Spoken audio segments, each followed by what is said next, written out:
In today's math lesson, we're going to simplify radical expressions using the distributive property.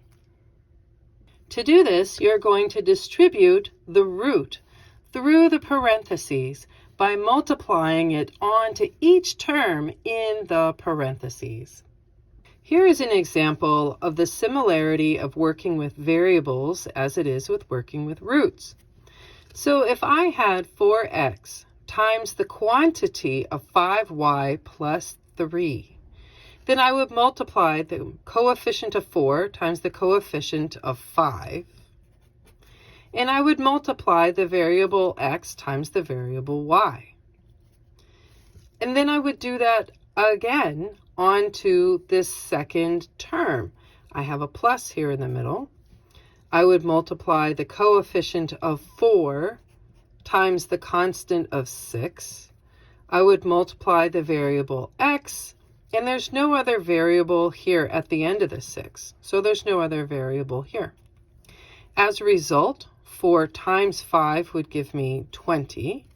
X times y is just xy, plus 4 times 6 is 24x. Okay, how does that work with roots? So the 4 square root of 3 times the quantity 5 square root of 7 plus 6 is a very similar example to the one with variables. So just like above with the variables, I would multiply my coefficients of 4 times 5. I would multiply my roots, square root of 3 times the square root of 7. Since they are both roots, they can both be inside this one big root together.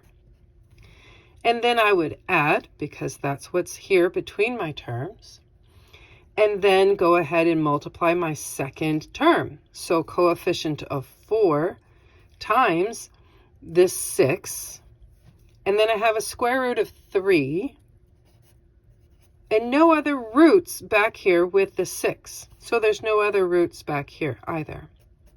So let's clean this up. 4 times 5, that's still 20. Square root of 3 times 7, that's the square root of 21. Plus 4 times 6 is 24, square root of 3. So there is a very close correlation between working with variables and working with roots.